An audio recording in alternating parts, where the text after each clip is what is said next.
Cleaning Nation, welcome to another episode of the Grow My Cleaning Company podcast. If you've ever saw me and had the insane thought that you would like to hang out with me in person, there's a couple ways that you can do that. First, you can go to the ISSA event coming up this month in Dallas. It's if you want free tickets, they have been kind enough to give me tickets to give to you, Cleaning Nation. Go to growmycleaningcompany.com/ISSA 2018.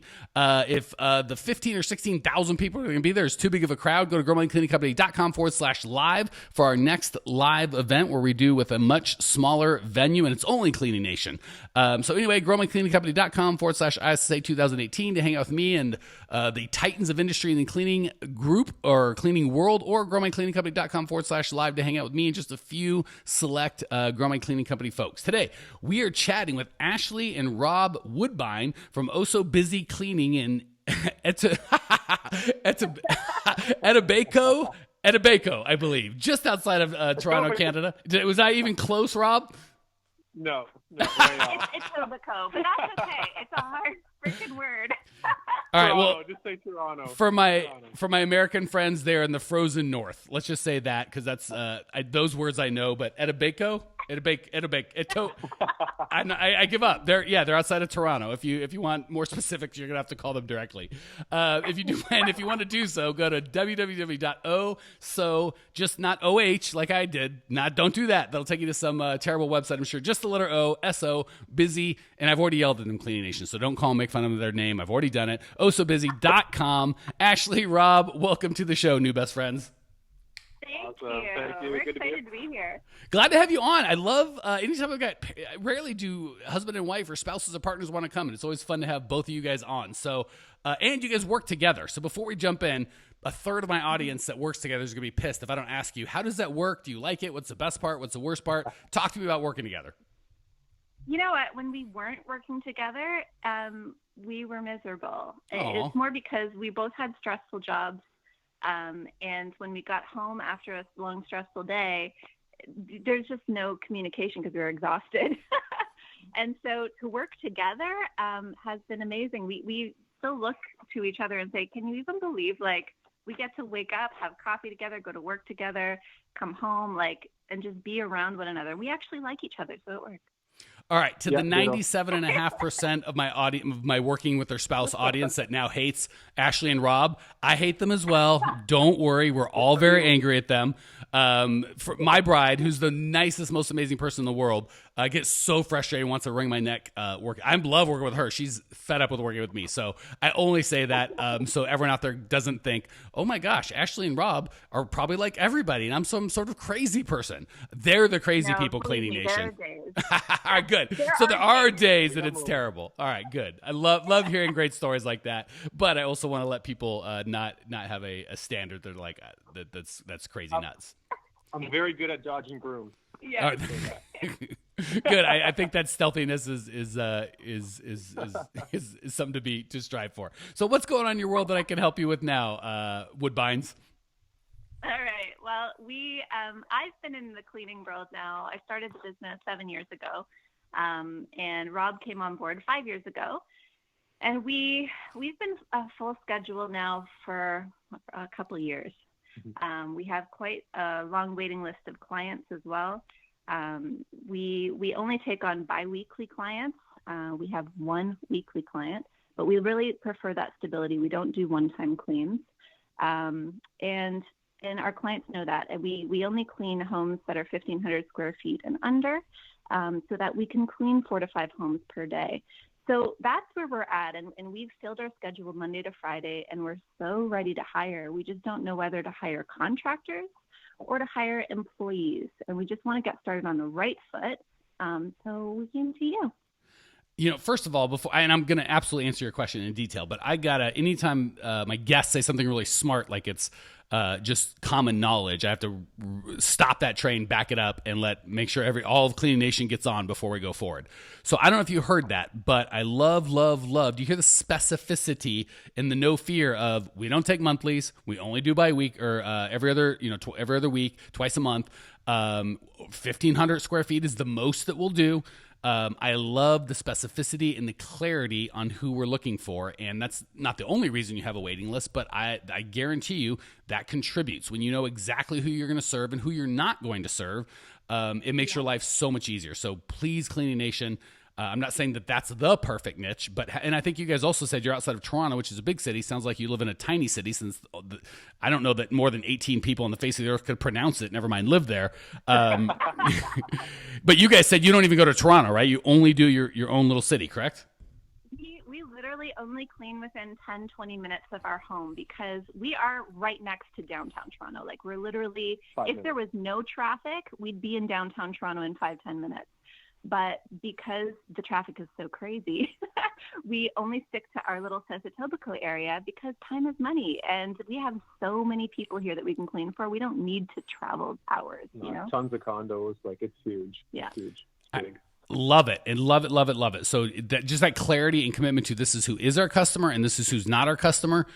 You're just so far ahead of so many people that I've got to arm wrestle with to get to that point. And I'm going to ask you one more question. I promise I'm going to answer yours. But hey, I want to make sure Clean Nation gets lots of value. If it comes from me, great. If I can just shut up and let you guys do the teaching, I'm happy to do that too.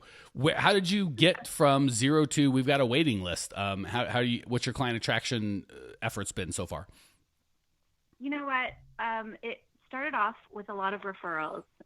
In the beginning, when Rob joined, we did do a flyer mail out in our area, which did bring on some customers, or clients, I like to call them, which was really great. And then just over time, it just built and built and built.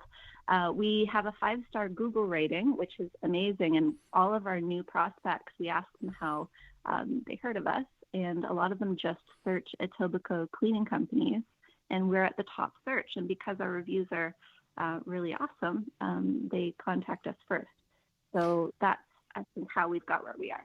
Well, it's a good thing that you only serve local, because I'm not in your community. And if you asked me to search the name of your community plus the word cleaning, you could give me 74 chances. I don't think I'd get it right on any of those. So I would just have to go out to my front door and just yell, hey, can anyone help me clean my house? That would have to be my strategy, because I don't know that. Same with the phone book. I wouldn't even know what letter to start with if I had a phone book. You know, if it was 1997, I wouldn't know what to do. So, all right. Well, A, thank you for sharing that. And B, now let me see if I can give you some value. So first and foremost, I've coached very successful people that use contractors and very successful people that use employees. So sometimes there's the right answer, and I always tell you this is kind of the agreed upon, like, let's be honest and not lie, cheat, or steal. That's always the right answer. There's other things where I've got the way I coach and what I would do if I were started a cleaning business today, and what I prefer and what I think is the best way. But there's people that are successful, and then there's where I'm like, hey, I'm totally making it up, but this, I'm not recommending it. This is going to fit right in the middle.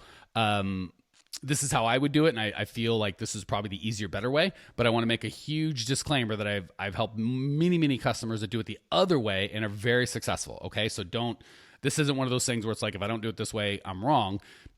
So I'm just going to tell you this is how I do it, but I've seen it done the other way successfully, and it's just fine. So I'm going to kind of give you the benefits of each, and then tell you what I think, and you can take that and put it together, your strategy for your company. Deal? Thank you. Cool. So I prefer employees. And again, when I say prefer, 60-40. It's not like 99-1, right? There's definitely some value to contractors, and I'm going to give you those, and I'm going to give you the benefit of employees. So I prefer employees, but again, it's 60-40, not like 100-0. So let's start with the benefits of the contractors, which isn't what I would do. But again, if you want to do that, so be it. And I've coached many people in Canada and the United States, and to my understanding, all the things I'm going to share with you are the same in Canada, the United States. I don't know about other countries, but I'm pretty sure Canada and the United States are pretty close on all the things we're going to talk about. So first of all, contractors typically are cheaper, because we all know if I hire an employee, and let's just say I'm paying $10 an hour, and obviously depending on the area you are, that might be expensive or cheap, but it's a nice easy round number. So those of us like me that can't do math will be easy. I might pay $10 an hour, and if I have 100 hours on my payroll, that would be $1,000.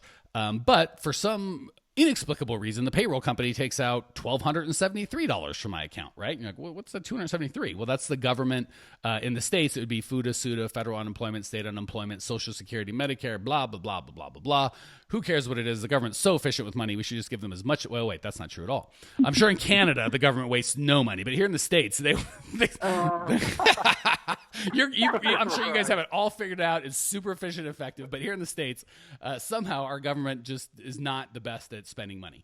So all that to say, when you have a subcontractor, you don't have to pay any of those expenses, and it's cheaper. Okay, so the first thing is it's cheaper. Sometimes people want to pay their subcontractors more, so it's not as cheap. They might say, hey, because you're a subcontractor, I'm going to pay $11 or $12 an hour because I don't have any of that expense. So it is cheaper. If you pay exactly the same, it can be 20, 30% cheaper. If you pay a little more, obviously it's whatever, it's that much less cheaper. Second, your numbers. If you, typically it's a flat rate. It's not per hour. If you're going to do a contractor, typically it's X percent or just we will pay you X amount, right? You don't have to share with them what you're receiving from the customer, not really their business. But it could be based on a percentage, right? So if there's a $300 a month client, I might choose to give half, 150, and I can just say, I'm going to give you a flat 150 to do this. You can share, I'm going to give you 50%. However you want to do that, totally okay. But your numbers, right? If they want to take a longer time, doesn't affect you. If they get it done quicker, as long as there's no complaints, fine. So your numbers. On that, I like a 50% cost of goods sold. So however you're going to do this, your cost of goods sold should not be, especially in residential, not that it's okay in commercial, but in commercial, if you've got a $5,000 or $10,000 a month account and you a little over in cost of goods sold, not the end of the world. But for sure with residential and for all regular size accounts in commercial, 50% cost of goods sold is where you should be at. I like 45 on residential if you can provide a high-end service. So however you do this, that's non-negotiable. I'm sorry? Sorry, what do you mean by the 50 and the 45? Is that what we pay the contractor? Yes, that would be my total cost to provide the service should be about half. And the two things So if it's, that's what you pay the contractor. And of course, if there's supplies and things like that, but that's usually 0 to 2% or 1%. It's not a large number for like chemicals, basically. Right. So yes, 50% would be what you're looking to pay your employee or contractor all in, right? That's mileage, that's drive time, that's taxes, food, all that stuff. No matter how you pay them, all in should be half. Fair? Or does that make sense? Yeah. Okay. Yeah, totally. The other last benefit of a contractor is you potentially, and again, I'm not a legal expert in the United States. It depends on which state you're in. I'm guessing Canada may be a little different, but generally you've got a little less risk you've got a little less, I don't even say liability, but responsibility for that person. It's harder for them to sue you for wrongful termination or discrimination or, nowadays, again, I don't know how they do it in Canada, but here, if I've got a fistful of cash and I want to throw it at an attorney, I can sue anybody for anything at any time and waste a bunch of their time and their money and my time and my money. And, whether I'm full of crap or have a legitimate case, doesn't matter. I can sue all day, every day. When they are contractors, not that they can't sue you, it's just you've got a little less exposure, I would say, when they're contractors versus not no exposure. And in some ways it could be more, but generally is a very big thumb picture, a little less. So those are the three benefits. They're cheaper. You can know your numbers, right? Generally, you're going to pay them flat rate, so it doesn't matter how long they're there. And you may have a little less exposure in terms of if it's a contractor and they're pregnant and they just had a baby and you're like, hey, I'm going to have another contractor in here, that may be okay. But if they're an employee and you're like, oh, I can't have you, I got to replace you, maybe you're in trouble, who knows? So that happens a little less with contractors than employees. All right, now let's hit any questions on that before we hit the benefits of the employee side, which is what I recommend. No, I think that's pretty good, yeah. Okay, cool. So with the employees, first, the biggest risk is again, this is how it is in the United States. I'm pretty sure it's how it is in Canada. The government is going to make the final decision if they're employer or contractor, right? So if I call them contractors and don't pay that delicious tax that the government loves to receive, and I get audited, the government's going to come in, and here in the States, there's criteria such as, do I provide them supplies? Do I tell them when and where they have to show up? Do I give them uniforms? There's lots of criteria, but there's no definitive answer, right? So it's kind of, I hate to say a negotiation, but it's kind of negotiation. So if you get audited, they're absolutely going to look at that. And there's a depending on who your attorney is and how well you've protected yourself, there's a decent chance they're going to win and retroactively say, nope, those were employees and you've been doing it for 6 years times all these employees. You now owe us $71,000 plus taxes, plus fees, plus penalties.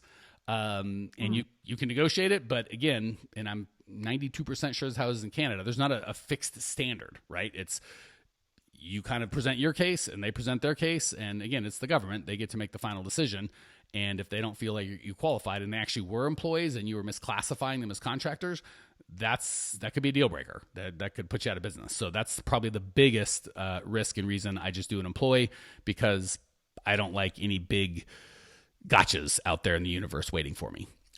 Second, insurance. Part of the money that we can save is we could say, hey, I'm supposed to provide workman's compensation insurance. I don't know what they call it in Canada, but if somebody gets hurt on the job, we as employers are supposed to pay for it. In the States, it's called workers' compensation insurance. I'm not sure what it's called in Canada, but I'm sure they have an equivalent, right? Yeah. Yeah. Mm-hmm. And for a contractor, technically, they're supposed to provide their own insurance.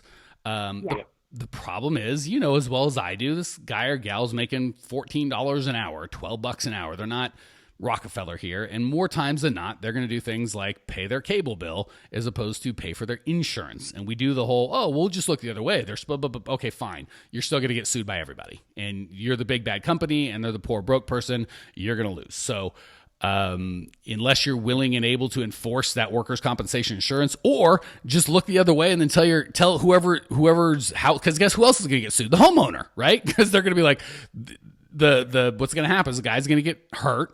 And this could even be on the way to work. You're like, well, who's going to get hurt cleaning? You ever get in a car accident on the way to a cleaning job? Absolutely.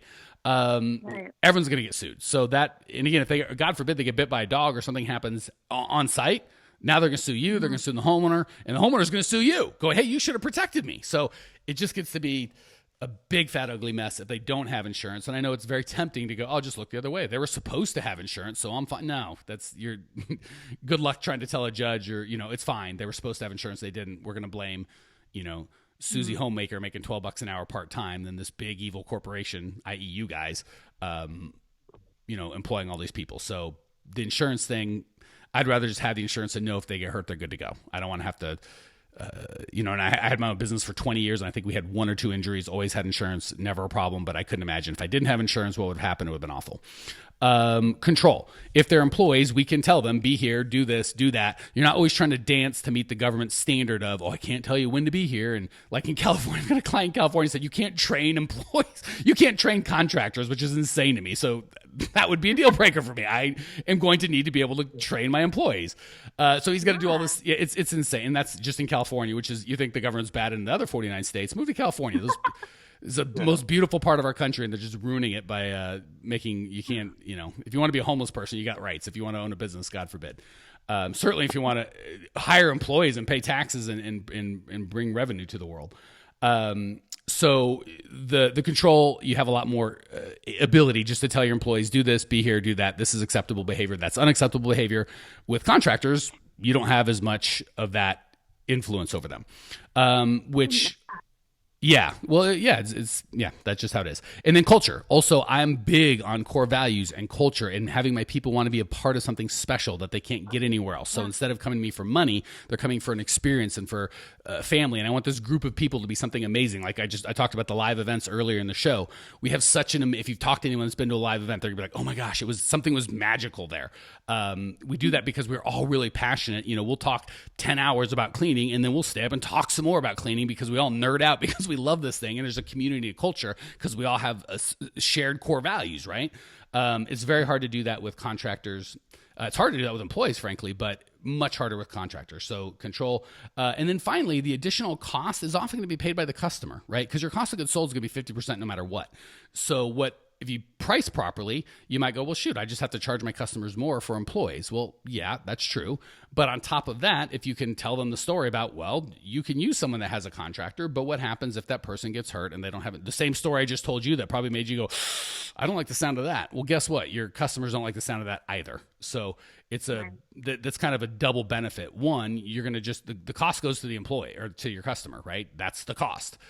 Just like people freak out. Oh my gosh, minimum wage went up. What do I do? You raise prices. prices. Minimum wage went up for everybody, you numbskull. Like everyone's going to raise prices. It's not like the people are going to go, what? I've never heard of this minimum wage. They know exactly what's going on. So when you tell them, yeah, we have to pay for insurance and unemployment and have actual legal verified, vetted employees that are supposed to be. And again, same with immigration. That's a big topic in the States. I don't know what it's looking like in Canada.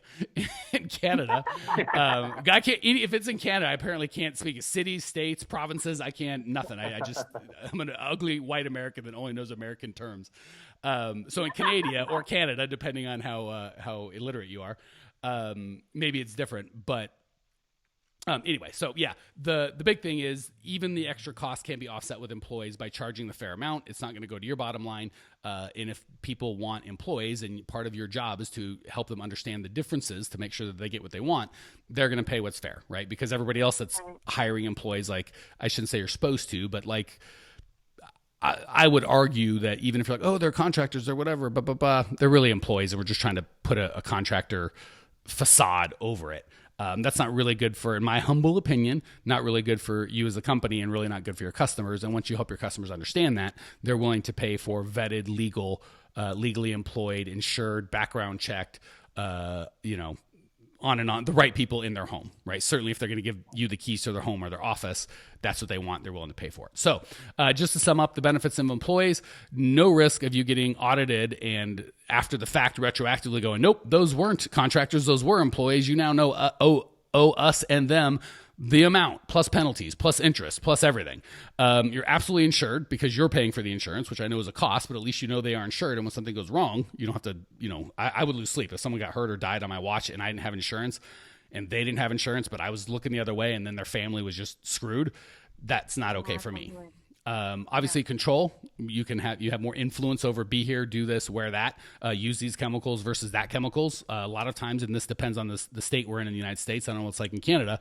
A lot of times you can't tell them you must use this thing. And a lot of people go, oh, that's why I like contractors. They can use whatever they want. And that's not what I want. Could you imagine Apple Computer going, depending on which manufacturer we use, maybe you get this quality of material, maybe you get that. That's part of what your customers want is commercial grade, consistent employees. That's why we go to McDonald's to get the same crappy burger, no matter if it's in America or Canada. That's what your people want. They get the same consistency, not a crappy burger, but a good cleaning product. But again, if you got contractors, depending on the state or province you're in, you may or may not be able to tell them what to use. So you lose control. Much easier to instill culture, which I think is the most fun, best way to actually have something special that people want to be a part of. And the cherry on the top for employees, that additional cost is typically, if you price right, which you should, will be absorbed by customers. And again, you put me in a town competing with you and you have contractors and I have employees, you're screwed. I'm just gonna hammer that home to my customer, and they're gonna the first thing they're gonna do when you walk in their door is go, are these people employed or contractors? And as soon as you say contractors, conversation's over. You don't even know what hit you. So that's the benefits of employees. Anyway, hopefully you see I'm biased. Questions, comments, rude remarks before we hit the lightning round? No, I totally didn't really I saw the benefits of the contractors that you mentioned, but the parts that make contractors not so good, that was really eye-opening for me. Was it for you, Hen? Yeah, I think so. I'm just trying to piece it all together right now. But, well, two things. That was so helpful. First, these are recorded, so Rob, feel free to listen to it. Second, it would have been hilarious, Rob, when Ashley said, that was really helpful. I didn't get some of that. Rob, how about you? If you would have went, no, I got it all. That was stupid. That would have been awesome just for you to totally just make Ash, just hang me out to dry, and just wait to see how much radio silence there is for both of us to go, well, that just happened. Rob's kind of a jerk. This was a total waste of my time. I don't know why you got me on this podcast, Ash. Another one of your stupid ideas. That would just be awesome. You guys just had a massive fight on the show. And I would never stop, by the way. I would allow the recording. It would go on unedited, shared with the world. So you let me down, Rob, by being a perfect gentleman and not starting any trouble. That's what I was paid to do. Yeah.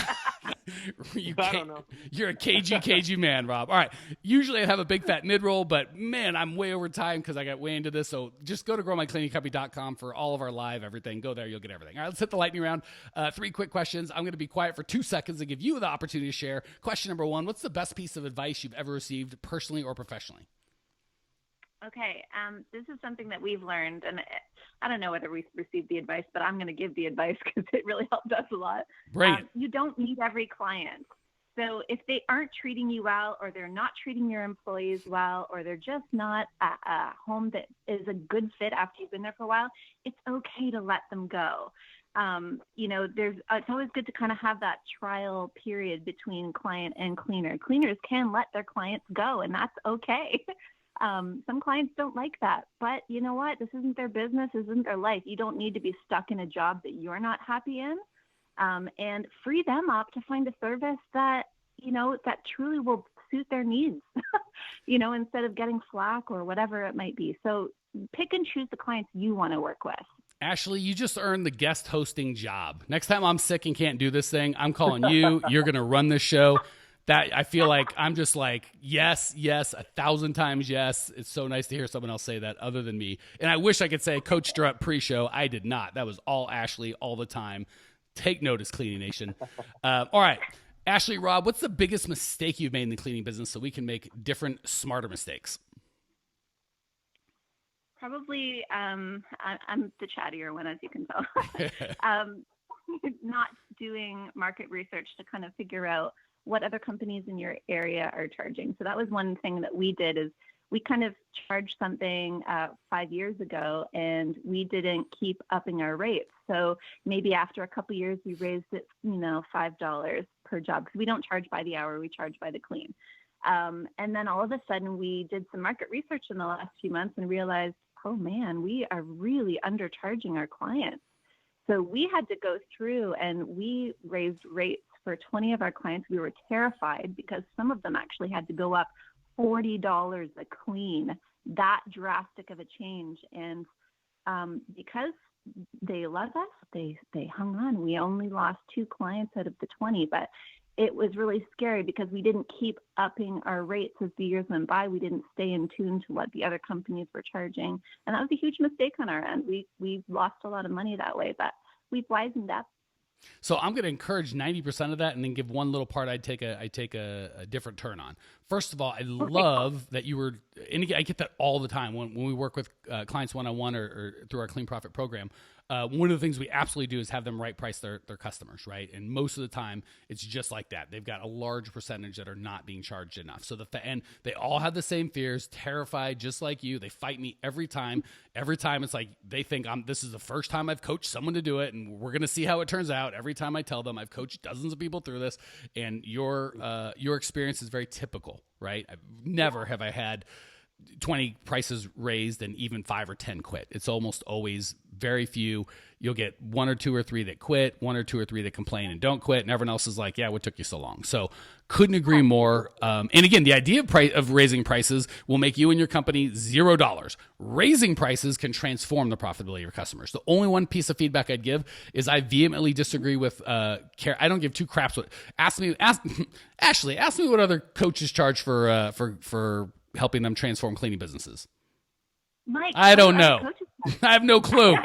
Sorry, I totally set you up for that. No clue. Could be 10 times what I charge. It could be I couldn't care less. I know what I charge is fair for the transformation we bring. Couldn't care what other people charge.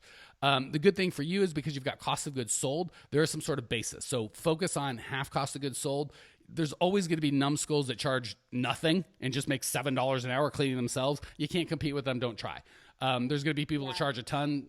Fine, if you want to be super, but always go by cost of goods sold percentage. Does not matter what your competitors are charging, right? I get so sick of people going, well, my competitor, blah blah blah. So everybody's cheap. No, because I know there's franchises. Everyone knows they're always in every market. There's someone that knows how to price right. Don't worry about people charging way more or way less. Do you as long as you know you're profitable at 50% cost of goods sold. That'll leave you 30% for overhead and 20% for profit. You'll be fine. You can grow quickly. Focus on right pricing, not matching competitors' prices. Because guess what? Most of your competitors, I coach them. Half of them are idiots. Okay, so just be careful. All right, last question. What is your absolute favorite book that you've read, so we can kind of give some feedback to those folks? Okay, wait. I've been reading. You Are a Badass. Because you just need that. So I love this. You Are a Badass. How to stop doubting your greatness and start living an awesome life. And I know so many of us are so fearful of moving forward because we're afraid of failure, or we're just, that it just won't work. And we all have it in us. We just have to take that step forward. And Mike, you are our step forward. So thank you so much for helping us. You just made me have a big fat smile. Thank you so much, Ashley, for saying that. I appreciate it. All right, Ashley, Rob, you have made my whole day. I've got a big fat smile on my face, not just because of the kind words, but because you are the exact type of human beings that make me get up and hustle every day, because I just love serving folks like you. Cleaning Nation, if you are as enamored with Ashley and Rob as I am, go to growmycleaningcompany.com. You can find their show notes page. Ashley, Rob, you guys send me pictures, web connections, anything you want. We'll put it on your show notes page so Cleaning Nation can find you. Cleaning Nation, check it out now, growmycleaningcompany.com. I will see you there. Congratulations! You are now 16% smarter. Still can't get enough cleaning goodness? Go to www.growmycleaningcompany.com for more of the good stuff. Ever want to be rich and famous? Owners of cleaning companies, as well as industry experts, can apply to be featured on the show by emailing our producer Natalie at support@growmycleaningcompany.com. Until then, don't miss out on all the latest cleaning industry lovin' at www.growmycleaningcompany.com. Check it out now.